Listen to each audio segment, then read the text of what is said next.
work-related issues in a casual way. Crow said talking about cases would be off limits. The governor of North Carolina is calling the state's Republican-led abortion plan a compromise between the right wing and the radical right wing.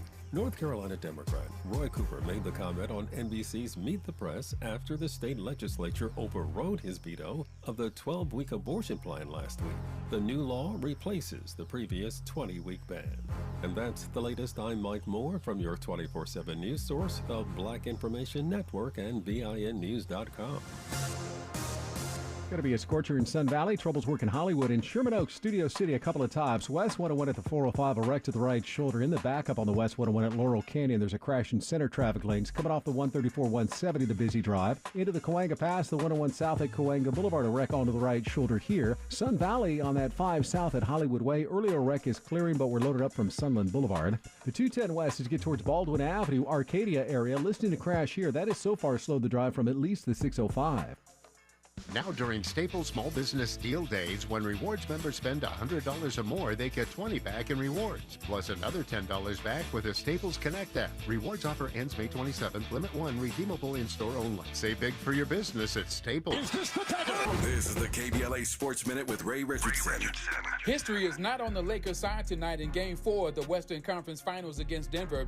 149 teams have tried to come back from an 0-3 deficit in the NBA playoffs. All 149 didn't make it. Somehow, the Lakers need to put 4 wins together to see if they can shake up history and make it to the NBA Finals. They need to start tonight at Crypto.com. Otherwise, their season is over. Tip-off at 5:30 on ESPN. The Miami Heat blew out Boston by 26 to move within 1 win of the NBA Finals.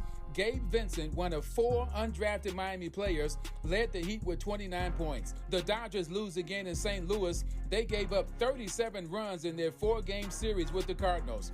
No debates, no speculation, just the info you need. That's your KBLA Sports Minute. I'm Ray Richardson. More news, opinions, and conversation when we come forward on KBLA Talk 1580. We begin top story with late-breaking news. Is it going to succeed, yes or no? I think it's going to succeed. It's going to succeed. Can you believe it? Y'all did it! KBLA Talk 1580 is about to celebrate its 2nd anniversary on Juneteenth, and no terrible twos around here. We couldn't be more excited about all the good news we'll be announcing soon, including the launch of some new shows to keep giving you more of what you've been looking for. Come on! Smart radio for smart people. Hey, it's our celebration, but you get all the gifts. We'll be giving away fresh merch, swag bags, and a chance for you to join the private invitation-only, star-studded music and dance till you drop, food and drink galore 2nd anniversary celebration. To stay in the know about the 2nd anniversary details, download the KBLA Talk 1580 app right now. Don't miss out on your chance to be a winner. At KBLA Talk 1580, when we come forward, we're bringing everybody with us. Happy anniversary, KBLA!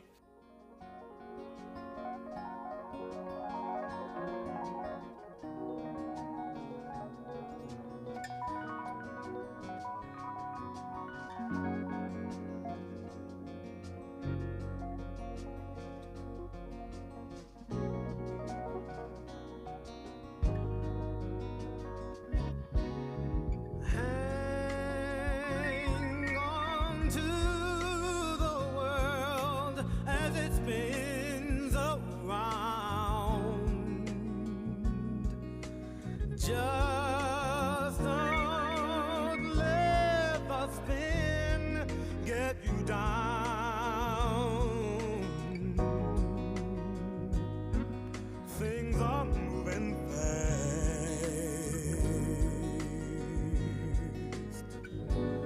Hold on tight and you will last.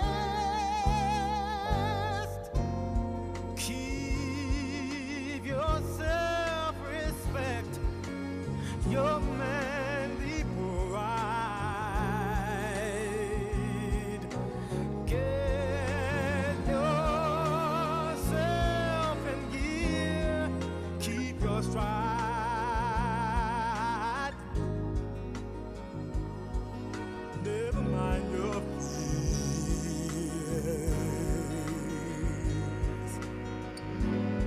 Brighter days will soon be here.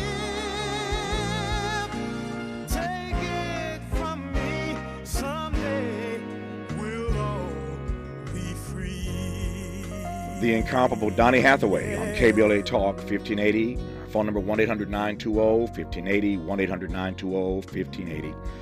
In this hour, a conversation about Jim Brown's life and legacy with a number of guests, including ESPN's Stephen A. Smith, KCBS's Jim Hill, our own sports guy, Ray Richardson, and later in this hour, our regular contributor, Connie Rice, who worked closely with Jim Brown doing gang intervention and rehabilitation work. I should start by saying that when I first moved to this city over 30 years ago, I lived with Jim Brown.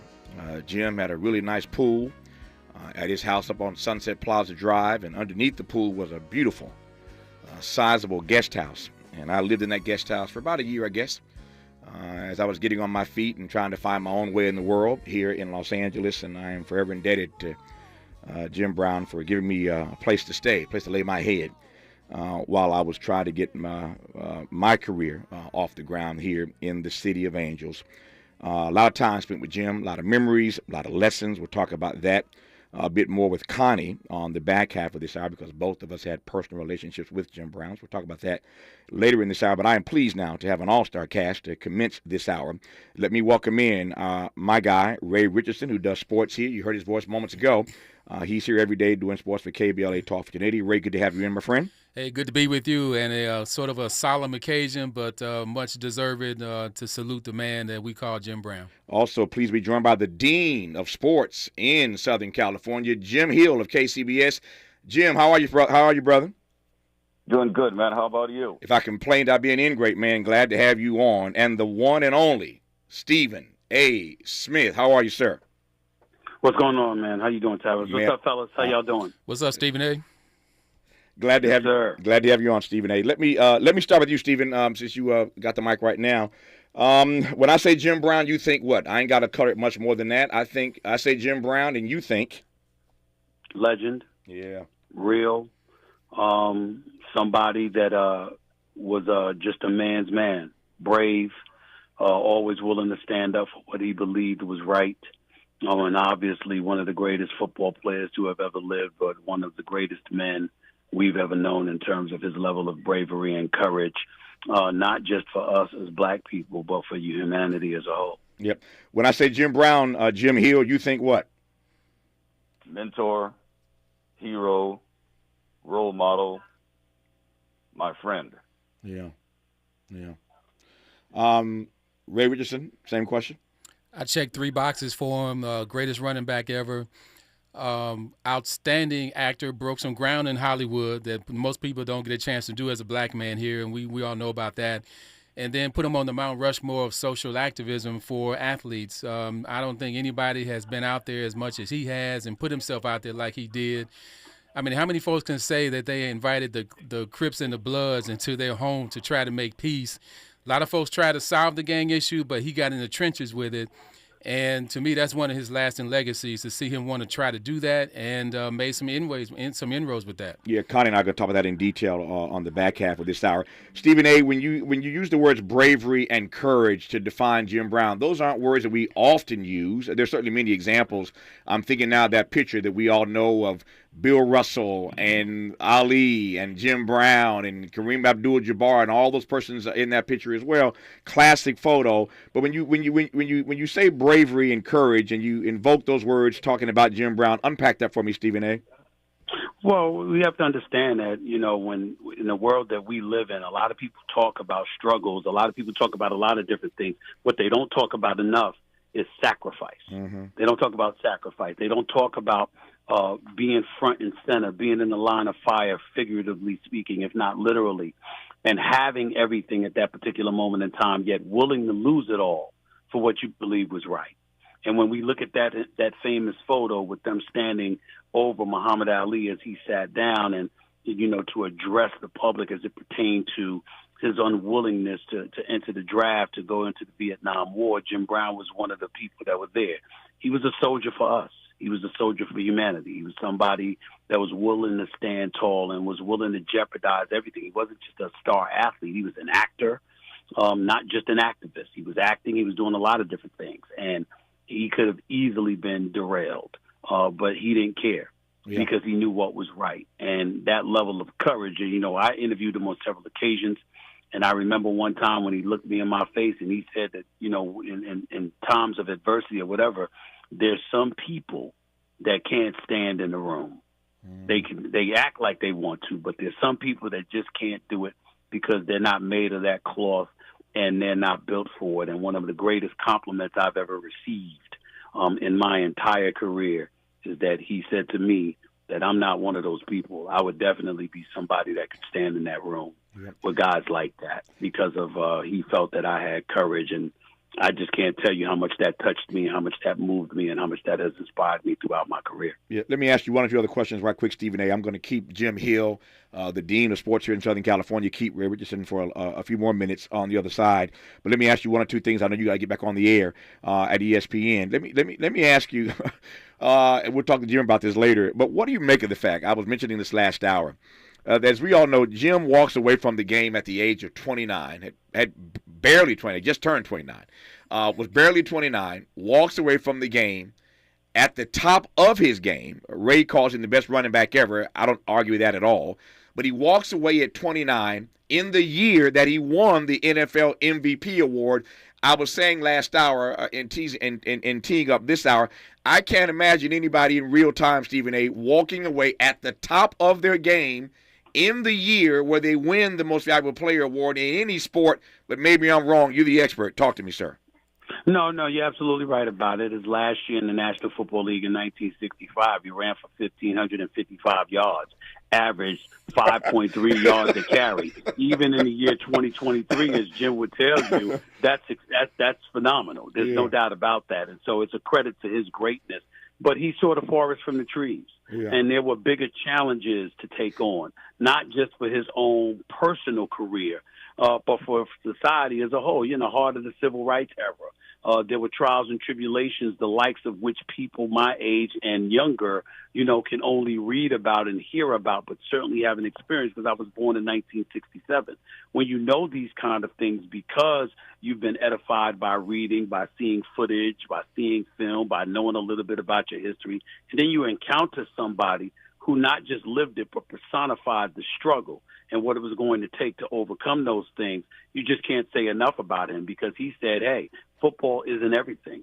I've got a life beyond the sport, and I'm not going to let sports define me. Yeah. I'm going to use it as a catalyst to influence change in other areas where it's desperately needed. And that was what that contributed to his willingness to walk away from the game, and that's why he was universally recognized as one of, if not the greatest running back to have ever played. We're not just looking at his talents and his exploits. We pay attention to the level of adversity you had to endure in the midst of achieving that success. That's one of the reasons people called Muhammad Ali the greatest. It wasn't because he was undefeated in the boxing ring. It was because we questioned who else could pull off what he pulled off under such duress. That was Ali. That was Jim Brown. That was people like that. How do you think Jim Brown changed the game, Stephen A.? Well, I think that first of all, when you look at a running back, he's one of the standards, the measuring sticks. When you saw him on the field giving it all he had and really, really being a man's man, obviously when you think about the toughness that it takes to succeed in the National Football League, that comes into play.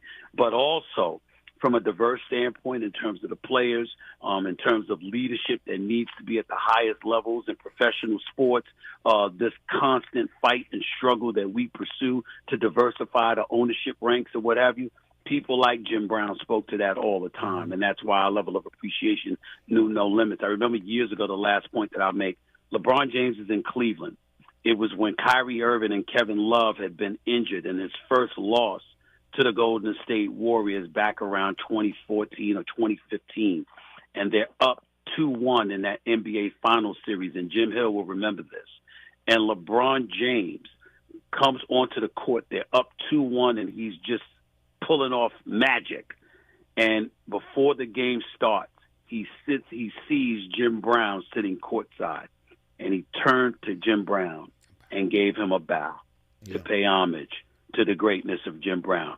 Every black person in the arena stopped, and we just had a smile on our face because that level of deference and respect being shown to Jim Brown from arguably the greatest player who ever lived in the sport of basketball, although I'm a Michael Jordan guy, just speaks volumes to what Jim Brown meant to us all. We'll get Jim Hill's take on that in a moment. Let me let you go, but in the last 10 seconds I have, since you mentioned LeBron James, is it over for the Lakers? Is it over for Boston? Yes. Yes. Yes to both? What was that? Yes. Yes to both. Stephen A., I love you, man. Thank you for your time. I'll talk to you soon, brother. Amen. Appreciate you. Love you, man. All right, stay strong. When we come forward, the Dean of Sports in Southern California, Jim Hill, is still with us. We'll get his take on Jim Brown in that moment, where LeBron bowed to Jim Brown, and so much more. He called Jim Brown a mentor moments ago. I wanted to know what Jim Hill meant by that. And, of course, Ray Richardson, our guy, is in studio with me right now on KBLA Talk 1580. We've got a lot to talk about. Good thing we've got 3 hours. More of Tavis Smiley when we come forward. Attention LA seniors and persons with disabilities. You may qualify for generous discounts on your LADWP bills through the Lifeline program. It's easy to join Lifeline, and your enrollment may qualify you to receive a new energy-efficient refrigerator and valuable rebates up to $225 on room air conditioners through the Cool LA program. So if you're a senior or have a disability, sign up today at ladwp.com/lifeline. That's ladwp.com/lifeline.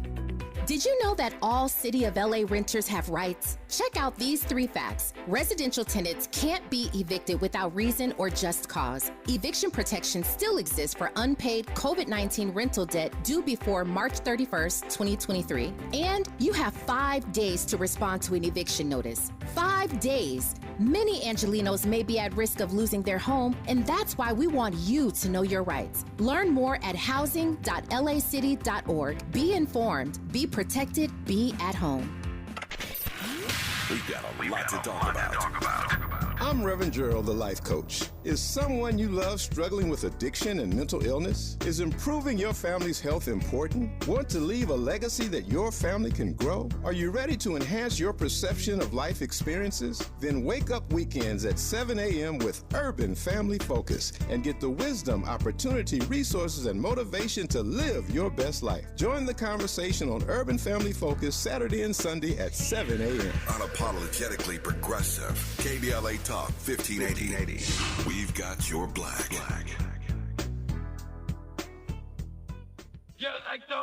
At the United States Postal Service, we're reinventing our network to help keep your business moving. With new shipping options to deliver better value, greater flexibility to conveniently reach your customers, more confident shipping with new informed delivery features, and new electric vehicles for a cleaner, brighter future. Fast, reliable, perfectly orchestrated. The United States Postal Service, delivering for America. Learn more at USPS.com/moving forward. Leroy, 71's backed up. What's your 20? Over. Olivia needs more drivers for her trucking company to go the extra mile. Got 3 more stops to make. She wants to hitch a team to drive business forward. Lots of double nickels on the 169. You know what I'm over? This driver shortage. Indeed can help her hire great people fast. I need Indeed. Indeed you do. We instantly connect you with quality candidates whose resumes on Indeed match your job description. Visit Indeed.com/credit and get $75 towards your first sponsored job. Terms and conditions apply. Conversations that matter. You're listening to Tavis Smiley on KBLA Talk 1580. I love Jim Hill, and I'm honored to have him as a guest in this half hour for the next 10 minutes, along with our guy, Ray Richardson, here in KBLA studios with me live. Jim Hill, when you mentioned earlier that you saw Jim Brown as a mentor, unpack that for me, sir. Well, Jim was very special. He was a gift from the heavens above, and he took interest in everybody. He always had a piece of advice, sound advice, no matter who you were, because that's what gifts do when you come from the big person upstairs. And one of the things he taught me, he said, Jim, he said, where are you living? And I said, well, I'm getting ready to buy a home here in Los Angeles, so forth and so on. He said, and you know how he would talk, he said, I want you to get it paid off. And I said, yeah, that's what I'm working on, Jim. I got my monthly payments. He said, that's not what I'm talking about. I said, well, what is it you're talking about? He says, what I want you to do is just to show you how sophisticated he was. And you have to excuse me, Tavis, if I say he is, because he still lives in my heart and always will. Sure.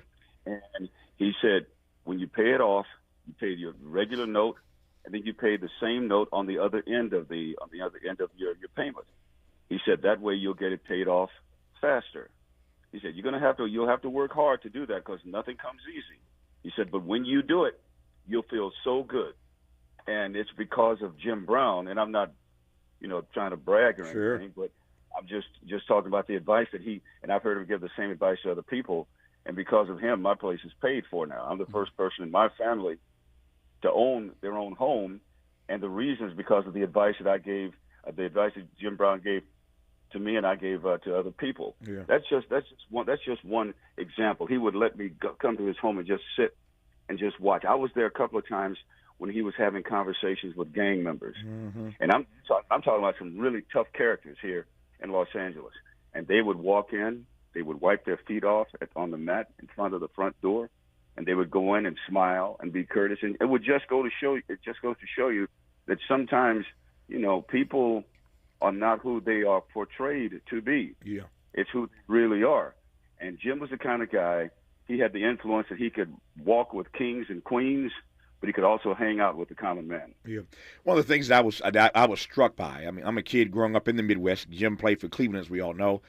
I grew up in Indiana, and obviously I know all about Jim Brown's exploits. I had no idea I'd ever live with him one day for a year in his guest house until I got my own place here in L.A., speaking of buying my own house. But I did not know that Jim was like a philosophy student at Syracuse. And to your point, Jim, he was always philosophizing. I mean, when you talk to Jim, he was not, and I hate this term, but he was not a dumb jock, was he? Oh, no. He, and what you said is very true, Tavis. He was talking about helping people. He would always talk about help. And then he said something that really is like one of my mottos today, and it's by Dr. King. When he said, Jim, he said, we need to help each other because giving back to your fellow mankind is one of the most noble things that anyone can do. Mm-hmm. I just said, and I thought about that, and I said, wow, this is coming from the man.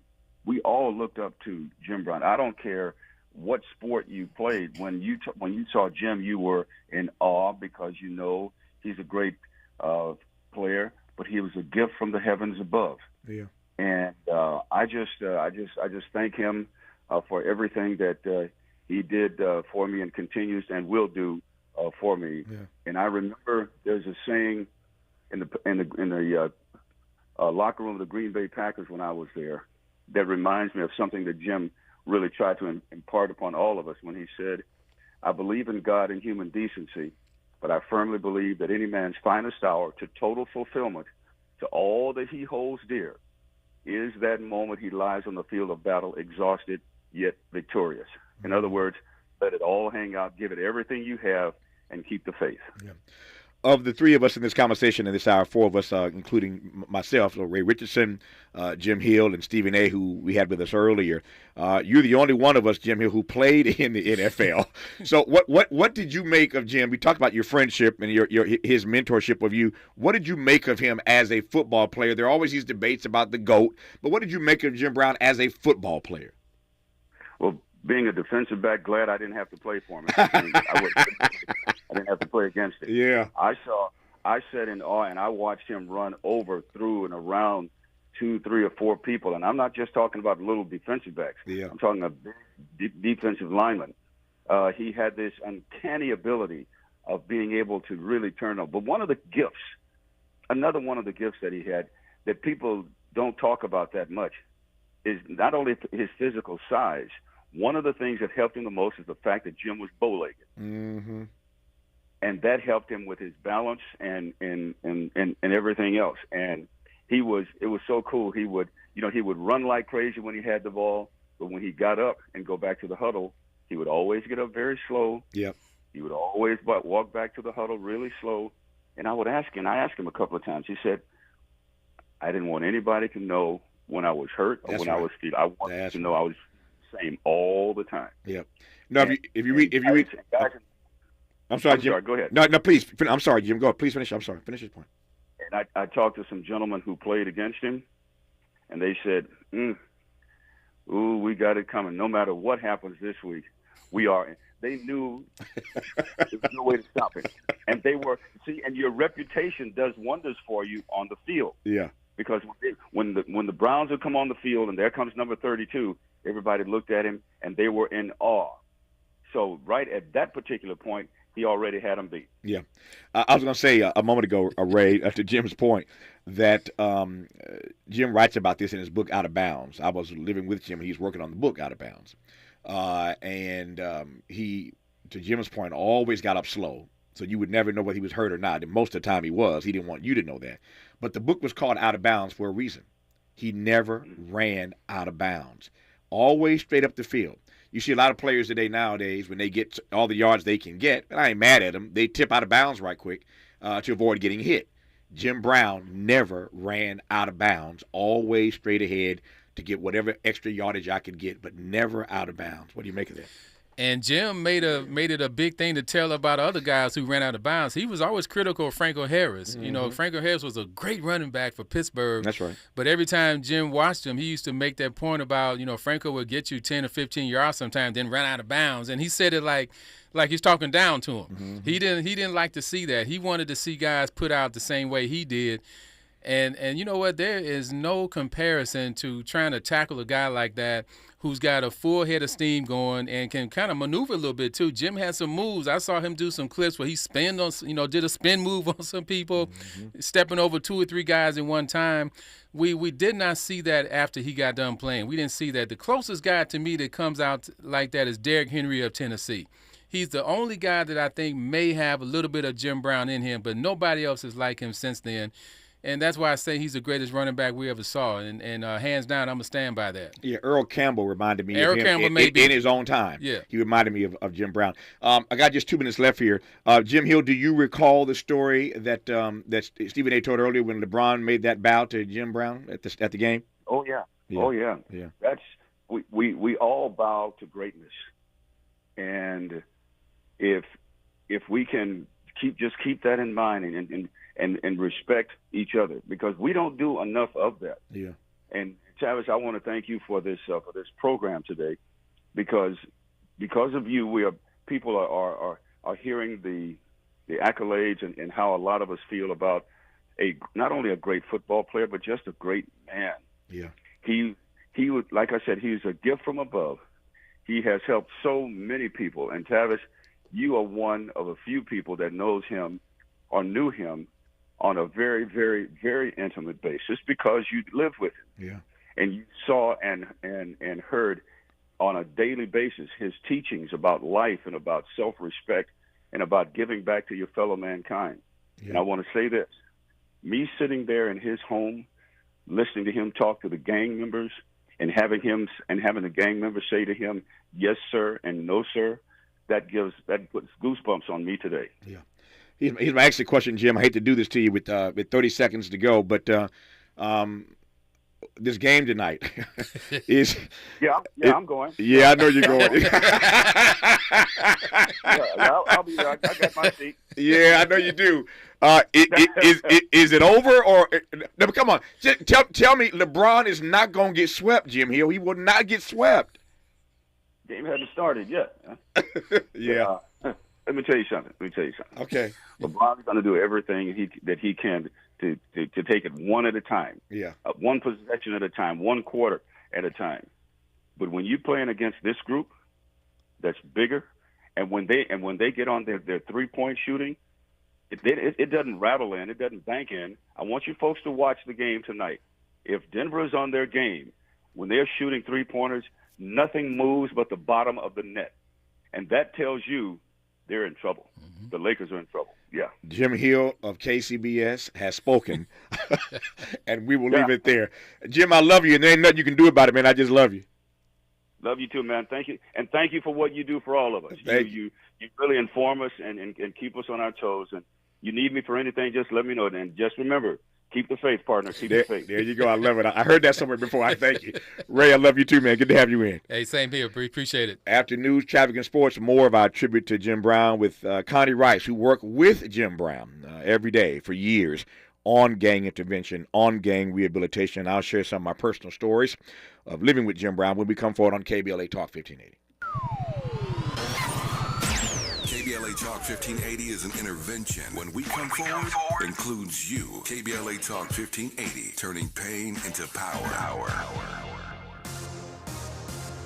I'm Mike Moore. Here's the latest from the Black Information Network. The GOP mega donor who reportedly gifted African-American Supreme Court Justice Clarence Thomas luxury travel is defending his relationship with him.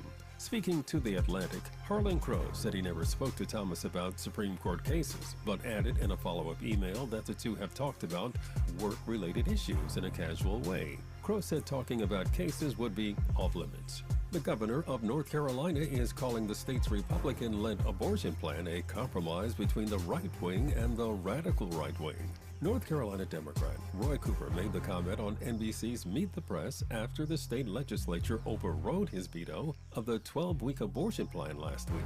The new law replaces the previous 20-week ban. And that's the latest. I'm Mike Moore from your 24/7 news source, the Black Information Network and VINnews.com. Going to be a scorcher in Sun Valley. Troubles work in Hollywood. In Sherman Oaks, Studio City, a couple of times. West 101 at the 405, a wreck to the right shoulder. In the backup on the West 101 at Laurel Canyon, there's a crash in center traffic lanes. Coming off the 134-170, the busy drive. Into the Cahuenga Pass, the 101 south at Cahuenga Boulevard, a wreck onto the right shoulder here. Sun Valley on that 5 south at Hollywood Way. Earlier wreck is clearing, but we're loaded up from Sunland Boulevard. The 210 west as you get towards Baldwin Avenue, Arcadia area. Listening to crash here. That has so far slowed the drive from at least the 605. Now during Staples Small Business Deal Days, when rewards members spend $100 or more, they get $20 back in rewards, plus another $10 back with a Staples Connect app. Rewards offer ends May 27th, limit 1, redeemable in-store only. Save big for your business at Staples. This is the KBLA Sports Minute with Ray Richardson. History is not on the Lakers' side tonight in Game 4 of the Western Conference Finals against Denver. 149 teams have tried to come back from an 0-3 deficit in the NBA playoffs. All 149 didn't make it. Somehow, the Lakers need to put 4 wins together to see if they can shake up history and make it to the NBA Finals. They need to start tonight at Crypto.com. Otherwise, their season is over. Tip-off at 5:30 on ESPN. The Miami Heat blew out Boston by 26 to move within 1 win of the NBA Finals. Gabe Vincent, one of 4 undrafted Miami players, led the Heat with 29 points. The Dodgers lose again in St. Louis. They gave up 37 runs in their 4-game series with the Cardinals. No debates, no speculation, just the info you need. That's your KBLA Sports Minute. I'm Ray Richardson. More news, opinions, and conversation when we come forward on KBLA Talk 1580.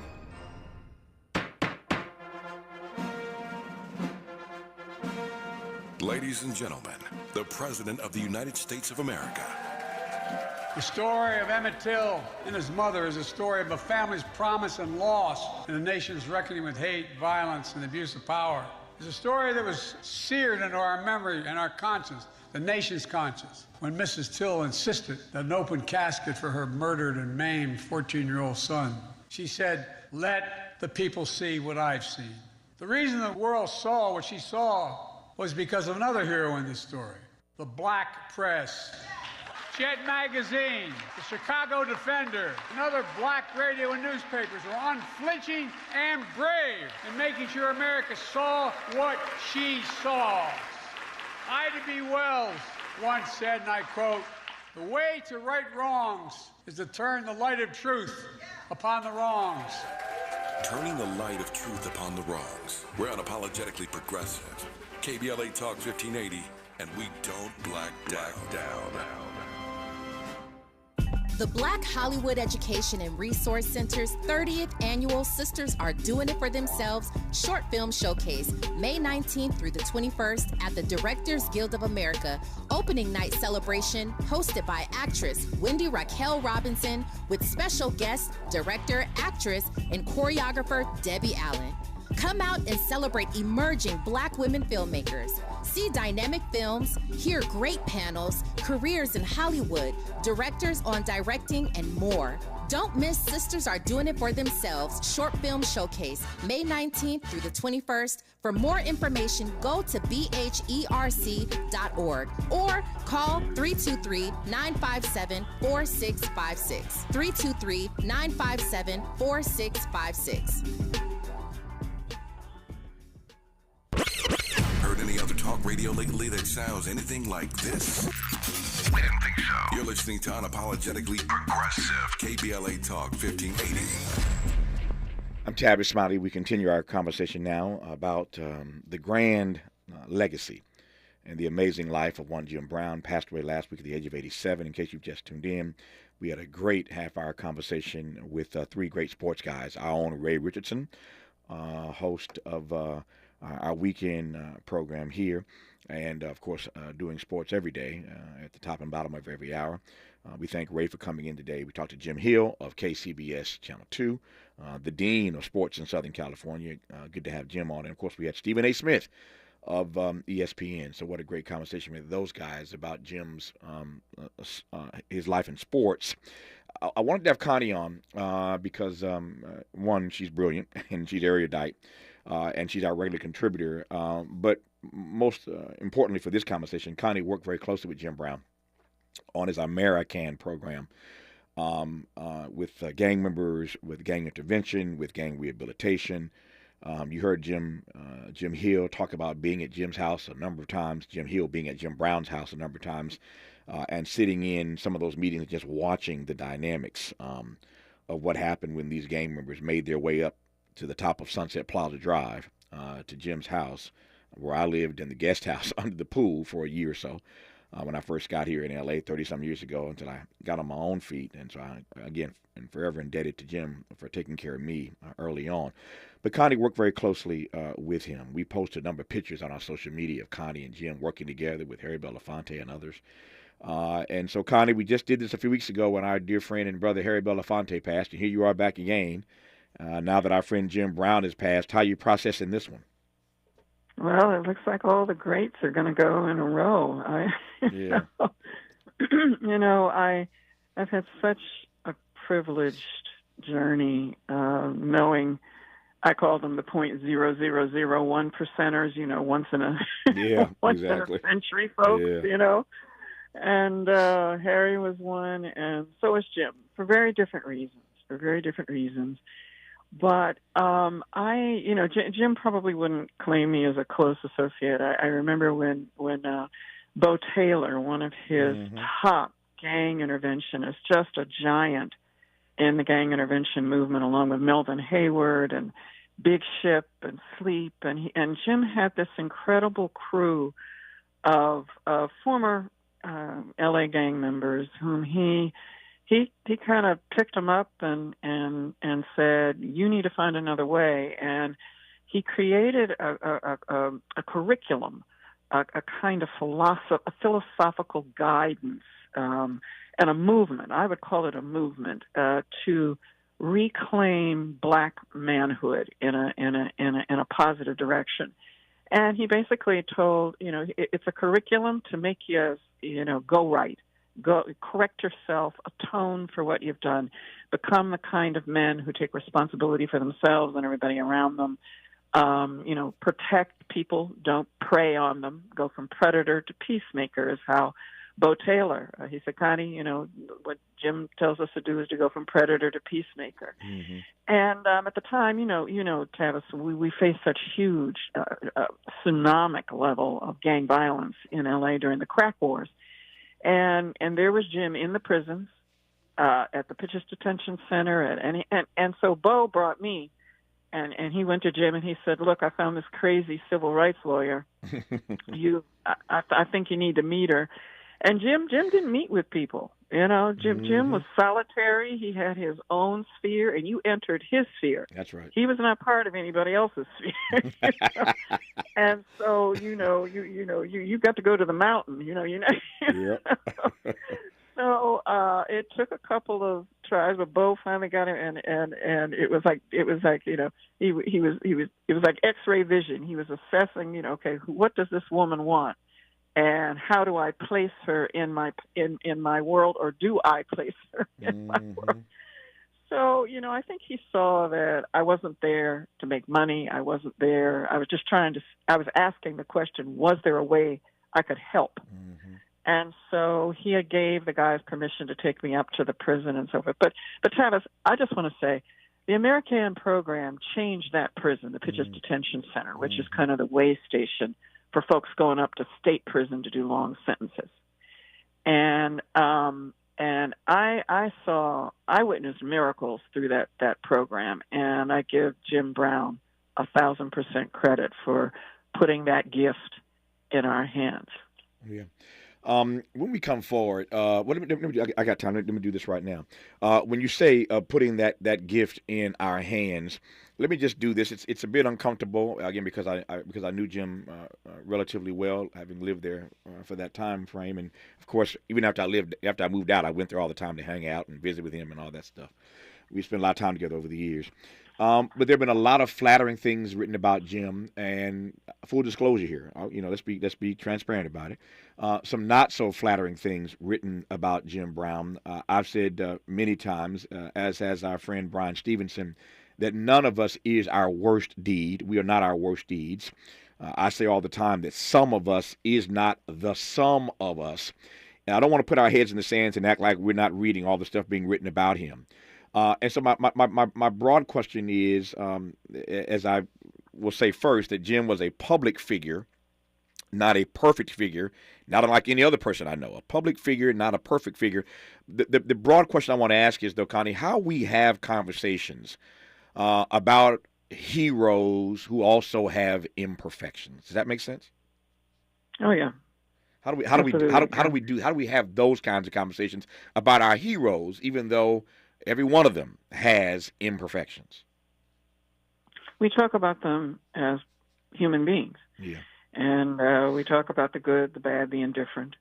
But the trick, Tavis, is getting the right balance. Mm-hmm. And so I don't know whether you want me to, we can talk about the negative stuff. Go for it. After Go the for break it. Go for it. No, go now. Go now. Okay. So the way, I looked at Jim. I always judge people from where they come, mm-hmm. and I judge people by what they do with what they have available to them. Mm-hmm. And he was a very complicated man, and as soon as you met him, you could sense the rage. He struggled with managing his violence. Mm. And his violence came, I don't know. I never had these conversations, but I've always thought his violence came from the sort of trauma in his early life, growing up without a father, a lot of indignities that happened along the way. Or it just could have been part of the wiring, but he struggled with it. He struggled to manage it, and it would erupt. And he dealt with the legal consequences of that. He dealt with the moral consequences of that.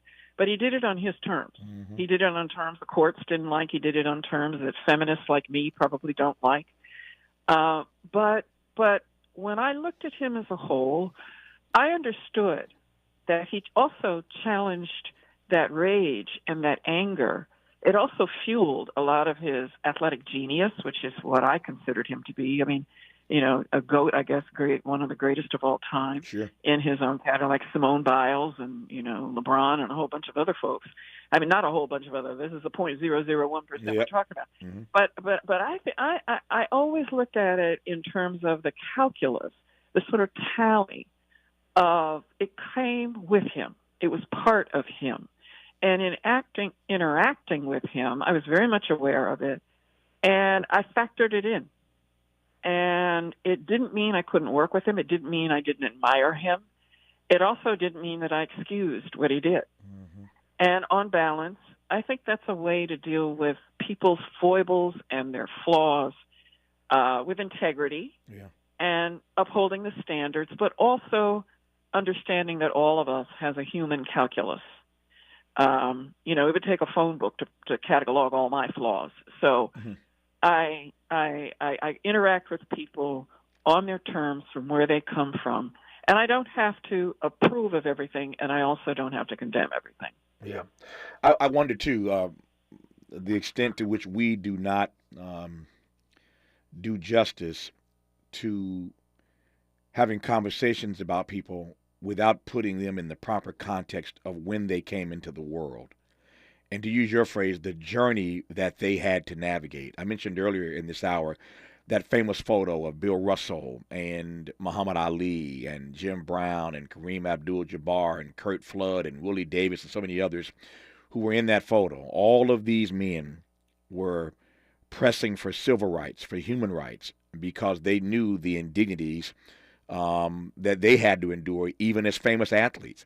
And I think to talk about Jim Brown and anybody else, not to excuse behavior, I'm with you, but to talk about them and not understand their rage, not understand their anger, given all that they had done, to be cheered on the one hand by white people and then denied on the other hand by those same white people, Connie. If you can't put that, what I'm trying to say, to quote my friend Connie Rice, you got to get the frame right, Connie. You got to get the frame right. And you can't do that. You can't get the frame right about the rage and about the anger if you don't put him in the proper frame. Does that make sense? Oh, yeah. The right frame and the right lens. Yeah. You know, you bring an eye to things. And his extraordinary leadership in the civil rights movement. Now, you know, he would look at me and he would think of me as one of those accommodating Negroes in the traditional civil rights movement. Right? but I would go toe to toe with him, and I would say, look, Jim, your economic empowerment is hand in hand with Martin Luther King's political empowerment. And we would go back and forth, and I think he didn't agree with me, but he would like let it lie, you know, and you know, the conversation would end, and we'd pick it up later.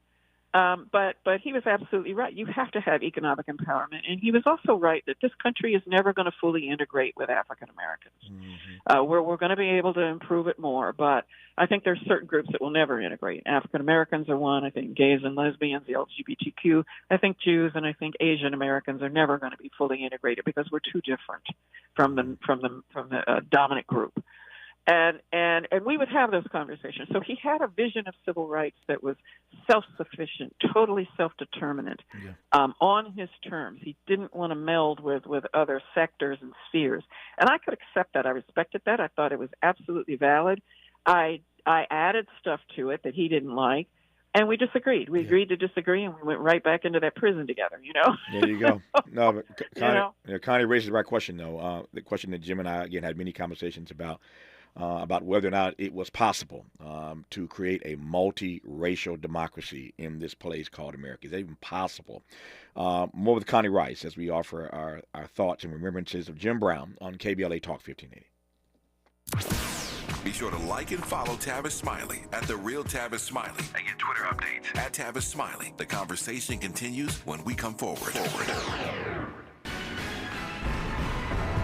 Reparations Task Force concludes its 15th meeting and votes on its final report, suggesting that upward of $800 billion is owed to Black Californians who are descendants of slaves. Maisha Cairo here with your K-Black Minute News, brought to you by CaliforniaBlackMedia.org. The 9-member task force finalized its recommendations for compensating Black Californians for state laws, policies, and practices that have disproportionately and negatively affected African Americans. The final report, which will be available to the public, is expected to be about 1,000 pages long. Among the recommendations made, the state of California should issue a formal apology for the perpetration of gross human rights violations and the genocide of Africans who were enslaved and their descendants. The implied admission of guilt should mitigate the harm historically inflicted on the Black community, according to members of the task force. U.S. Representative Barbara Lee says reparations are not a luxury for our people, but a human right long overdue for millions of Americans. Fantasia. With special guest Joe, Friday, May 26th at Microsoft Theater in Los Angeles, and Saturday, May 27th at Toyota Arena in Ontario. Fantasia, live in concert. Tickets on sale now at fantasiaofficial.com. Don't miss Fantasia with special guest Joe. KBLA Talk 1580. We've got a lot to talk about. Maisha Cairo here with a quick recap from my time at JP Morgan Chase's Advancing Black Wealth Tour. There were speakers Ian Dunlap, Damon John, Lynn Richardson, MC Light, Dom Kennedy, to name a few. Take a listen to what Justin Grant, Community Development Lead at Chase's Advancing Black Pathway, let's see what he had to say. So I'm Justin Grant. I lead community development and national partnerships for JP Morgan Chase's Advancing Black Pathway strategy. And so we're focused on strengthening the economic foundation of Black communities, and we're making targeted investments in programs programs like the Advancing Black Wealth Tour to help us get our tools and resources out to the community to drive sustained impact over time. So when it comes to black and brown people, it sounds like Chase is making it their personal responsibility, not only to facilitate these events, but to educate and provide resources. So, Mr. Grant, I have to ask, what does wealth building look like for the individual? It's home ownership. It's having that freedom to be able to start your own business and create jobs in your community. And it's having that long-term plan towards retirement, having that vision for what you want your life to be, and you have the resources to actually live it. I'm Aisha Cairo. Thanks for sticking around. That was my recap from Chase's Advancing Black Wealth Tour. First stop was here in LA, and they're taking it national. Interrogating your assumptions and expanding your inventory of ideas. Let's get back to Tavis Smiley on KBLA Talk 1580. I'm Tavis Smiley. Our guest in this hour is Connie Rice. Connie and I both had the honor of befriending the late, great, now Jim Brown, who passed away last week at the age of 87. We've been in this hour offering our thoughts and reflections and tributes to Jim Brown with our guest, Jim Hill of KCBS, earlier in this hour, Stephen A. Smith of ESPN earlier in this hour, our own sports guy, Ray Richardson, earlier in this hour. And Connie and I are taking it to the top of the hour with our own thoughts and reflections on our relationship with Jim Brown. A couple of thoughts from my perspective, and then I'll pass the mic back to Connie. I really want to ask Connie, given all the work that she and Bo Taylor and just all these amazing men, along with Jim, did on the issue of gang violence and gang intervention, gang rehabilitation, I want to ask her how that has held all these years later. She mentioned how American, that program that Jim instituted, literally changed prisons, not just in California, but that program was adopted, as you well know, Connie, in prisons all across the country. I traveled with Jim to Kentucky. I traveled with him to Indiana. I traveled with him to Ohio to see the way this program was being embraced by prisons across the country, his American program. I want to ask Connie in a moment how that work has held all these years later, what the enduring legacy is of his gang intervention work. We'll get Connie's take on that in a moment. A couple of things right quick, though. When you live with Jim for a year, in his guest house, you spend a lot of time with him, and you learn a lot from him. As I mentioned earlier in our conversation with Jim Hill, Jim Brown was a philosopher. I mean, one of the brightest men I've ever known. He was no dumb jock, extremely bright, and gruff, as Connie said earlier, gruff in his own way. And I learned a lot, though, from Jim. First of all, I learned not to be so sensitive, because you could not be a shrinking violet. You could not be a snowflake around a guy as tough as Jim Brown. So one, he just toughened me up, made me a little less sensitive. Number two, I learned to play backgammon at Jim's table. If you ever had the invitation to go to Jim's house, there were two things you likely might find yourself doing. One is sitting at his backgammon table. I'll never forget it, a glass table that I don't know. I mean, it had to be the thickest glass ever, because when that Negro slammed down, those chips, you thought the table was going to break, because his hand was so heavy. But I recall many battles between he and his dear friend George Hewley. George passed away some years ago. But I used to sit and watch Jim and George just go at it. I mean, cussing each other out, calling each other names, all in jest, all in love. But I learned how to play backgammon. Jim Brown taught me how to play the game of backgammon. I'm pretty good, thanks to Jim, who was awfully good at it. The other thing you might get a chance to do if Jim invited you to his house was to play basketball. And that's what you didn't want to do, because this Negro would foul you like nobody's business. I mean, first of all, he's bigger than everybody. But he'd bump you, and I can't tell you all the bruises and bumps and cuts that I had being bumped by this Negro into that garage door underneath his bucket, his basket. Eventually, I had to stop playing him. And whenever I took friends to meet Jim Brown, they all wanted to play him. Jim Brown said, "You want to play basketball?" And I'm like, you don't want to do that. You don't want to do that. After getting knocked in that garage door a few times, they learned. But basketball was something you really didn't want to play with Jim. I met Minister Farrakhan at Jim Brown's house. Many of you know I've interviewed Minister Farrakhan many times. Many of these conversations you can find online by Googling it. But I met Minister Farrakhan through Jim Brown at his house.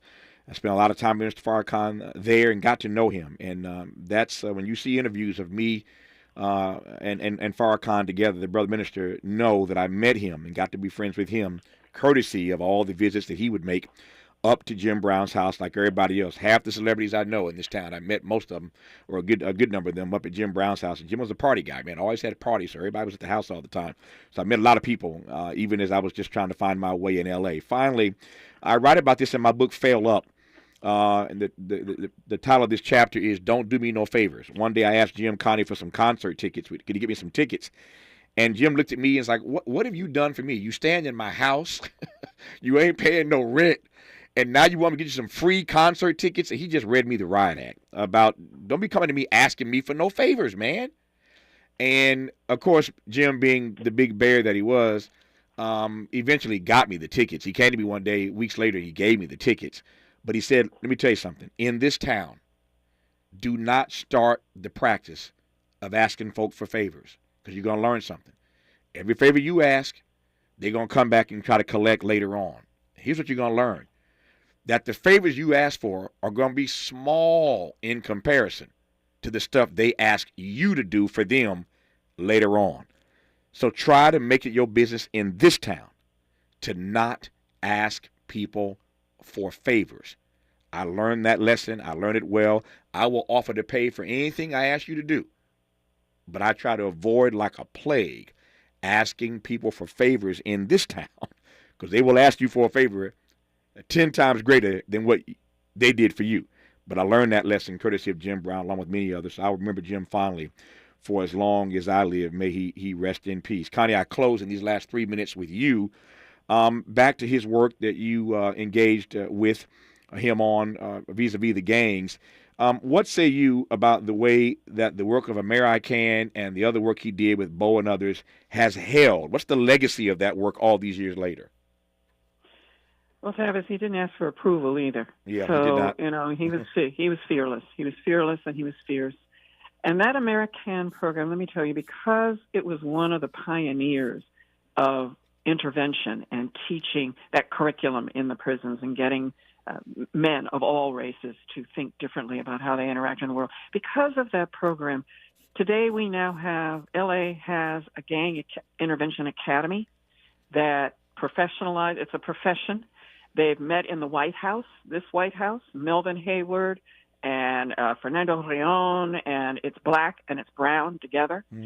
And I think that came from a lot of the thinking that Jim did in creating American. We took it to another level, but it would never have reached this level. Professionalization of gang intervention, and they have a tremendous impact on violence reduction in our cities. And they are now, it is now the Department of Justice and the White House who invite them to say, help us get peace in our cities and help us fight this war on guns. It's a tremendous legacy, and it's still going. Yeah. When it comes, we talked earlier about his legacy vis-a-vis being the greatest running back to ever play the game of football. But when it comes to civil rights and civil rights and human rights, what do you think his enduring legacy is, Connie? I think it's the violence reduction work and the vision of economic empowerment and the vision of self-sufficiency for African Americans. He could reach men in particular that the rest of us couldn't. Yeah. And he used his celebrity, not, yes, he did it for himself, but he didn't need to. But he gave all of these gifts to the movement of civil rights and to the movement of male reclamation, I will call it. And he didn't have to. He could have just been all about himself. Jim Brown, dead at the age of 87. I am forever indebted to him, as are many others, and I've been honored in this hour to have been joined by Jim Hill, Stephen A. Smith, Ray Richardson, and our regular contributor, the towering intellectual, public intellectual Connie Rice, to share her thoughts. Connie, every time this happens, I find myself calling you because you and I know some of the same people, obviously, but I think of how blessed we have been to have access to people like Harry Belafonte and Jim Brown, and I'm always grateful that you take my call when I call you. Thank you for your reflections today. I appreciate you. Thank you, Tavis. Good to have you on. Hour 3 of Tavis Smiley. 2 great conversations in a moment after news, traffic, and sports on KBLA Talk 1580. KBLA 1580 Santa Monica. I'm Mike Moore. Here's the latest from the Black Information Network. A former U.S.